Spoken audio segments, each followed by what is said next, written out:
7 Rules for a Great Marriage. A couple of weeks ago, I had the honor of officiating a wedding for some dear friends of mine. And in the weeks leading up to the wedding ceremony, I thought about what I wanted to say to this couple as they committed their lives together in marriage. Now, after the wedding ceremony, I had several people come up to me and say that what I had shared they found to be really helpful. A few even said they took notes. So I thought it may be worthwhile to build on my message to put these thoughts together in a way that I can share with you. Admittedly, my title, 7 Rules for a Great Marriage, is pretty bold. Maybe I should be saying 7 guidelines, but that's too long a word to fit on a thumbnail, so I'm sticking with rules, but not in a legalistic sense, rather in the spirit of, hey, these concepts could be seriously helpful. Now, you have every right to ask, what is my authority in making bold claims about what it takes to have a great marriage? And I'm talking about a traditional marriage because that's my area of expertise. Here's my credentials, so to speak. I've been married 39 years to my wife, Ellie, and I can honestly say we have a wonderful marriage. In many ways, we feel like we're just getting started, even though we've been together for almost 4 decades. On top of that, on my way to becoming a doctor of clinical psychology, I did a master's degree in marriage and family therapy.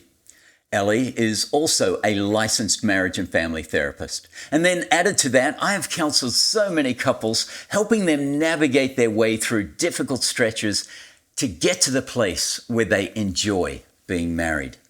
So that's the basis of my authority, and I hope it helps you gain some confidence in the legitimacy of what I'm going to share.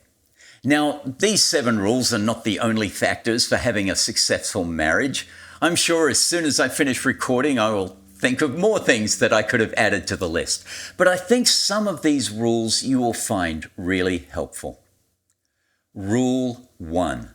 Be aligned on major life values. What are the major life values? Religion. Some call it having faith. The issue is not so much whether you are religious or not. It's about both being on the same page when it comes to your spiritual perspectives in life. Now, being on the same page does not mean you have to agree on every little detail, but at least be on the same page. Am I saying if one partner in a marriage is religious and the other partner is not religious, that marriage cannot work? No, I'm not saying that at all. There are lots of people in that situation. But from my clinical counseling experience, when you have a shared spiritual base, having a great marriage is easier to attain. Politics. Whether you are conservative, progressive, libertarian, or whatever, it's a lot easier to have a great marriage if you are aligned in your political positions. Again, there are marriages where there are vast political differences. They can still work, but not without extra effort. And the other major life value is being aligned on a financial plan for your money. Some say that money problems is the leading cause of divorce. That may be true from a surface perspective, but we need to dig a little deeper. Couples run into money problems because they do not have a mutually agreed upon plan for their finances. And this can lead to a lot of arguments over money, and that is not the way to a great marriage. Marriages often involve someone who is a spender, someone who is a saver. Sometimes you have 2 savers, which is not so problematic. But if you have a marriage with 2 spenders, that can quickly lead to significant marital stress. So that's rule 1. Be aligned on major life values. Rule 2. Every day be guided by this question.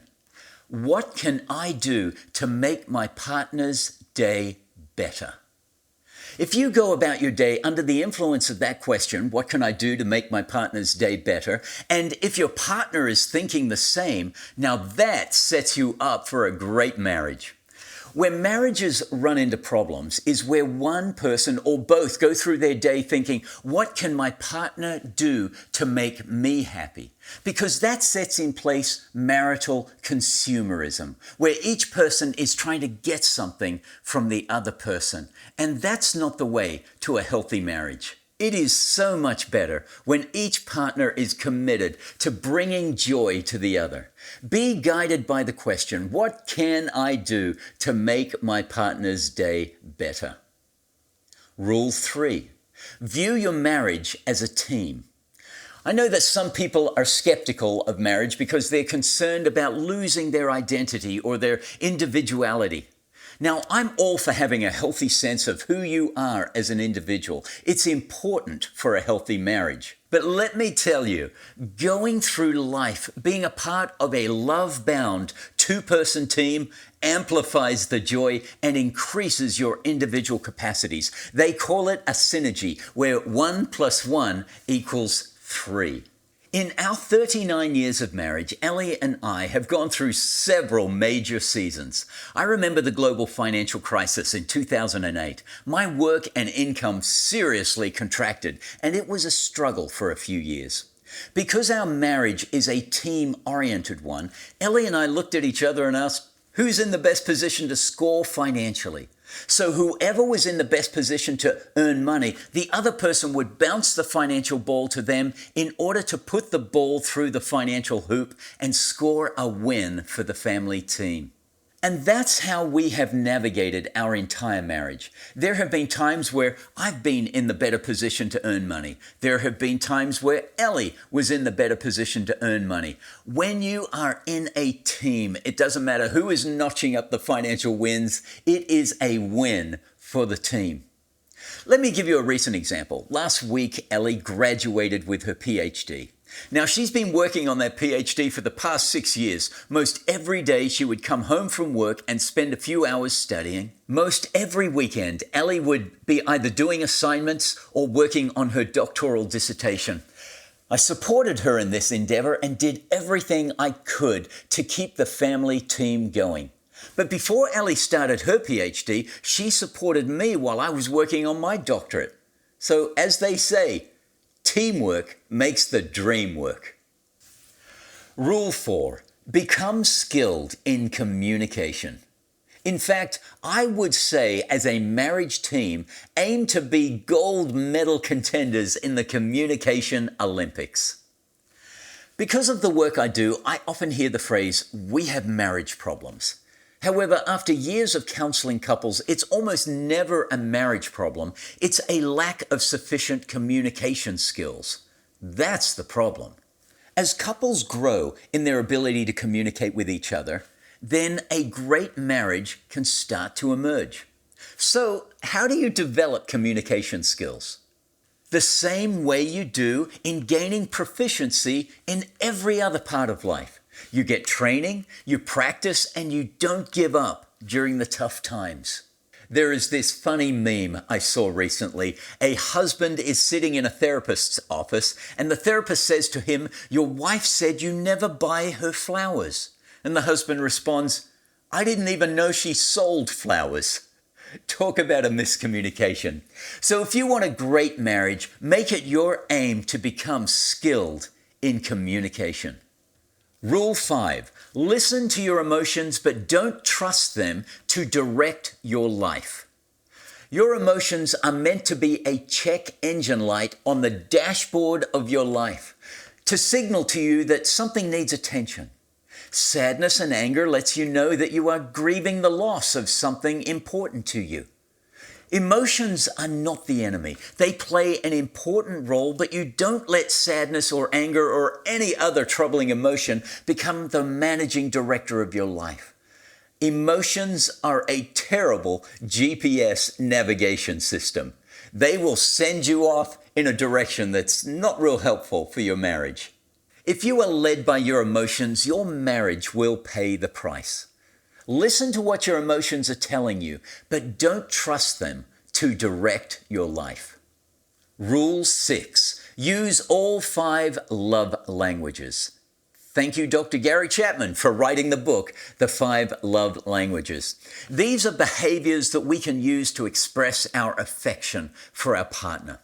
These love languages are words of affirmation, acts of service, gifts, quality time, and physical touch. And every one of us tend to have 2 love languages that we prefer. For guys, physical touch is usually one of our two preferences. The key is to use the love languages that appeal most to your partner, not the ones that appeal to you, but the ones that appeal to your partner. But having said that, just because your partner has a preference for two love languages doesn't mean that you can forget the other three. If you want a great marriage, use all 5 love languages. Rule 7. And this rule is a faith-based rule. I figure if you've made it this far in the video, you can handle me swerving into the faith lane for a moment. This rule is the most important in my marriage. So here it is, Rule 7. Put God first, your partner second, and your kids third. You see, in whatever role we are in, husband, wife, father, mother, God teaches us to excel in doing good towards others, and that sets us up for being great partners in a marriage. With God first in your life, your partner will experience a better marriage than if you put your partner first. It's weird the way it works, but it works. And your kids won't mind being in the third position, as long as it's a close third, because they get so much psychological strength and security from knowing that their mom and dad love each other deeply. Well, those are my 7 rules or recommendations for a great marriage. Now, I do acknowledge the reality that some of you watching may be in a marriage that is stressful and anything but great. My advice to you is to go and see a marriage specialist, someone who is trained and skilled to help a couple transform their troubled marriage into a healthy and satisfying marriage.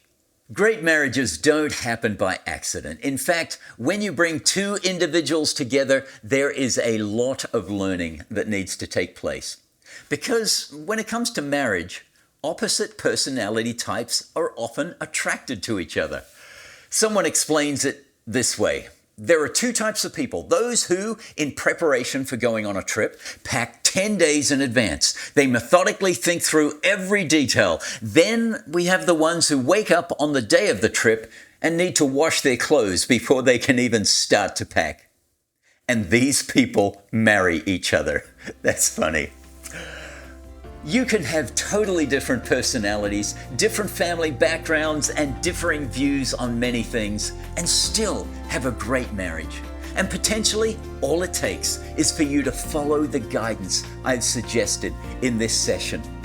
I'd be really interested in your thoughts of what it takes to have a great marriage. What have you learned? What have you discovered? Please let me know in the comments below. This could be good for you, and certainly it could be good for your partner. I'm Dr. Wes, and here's to making life better.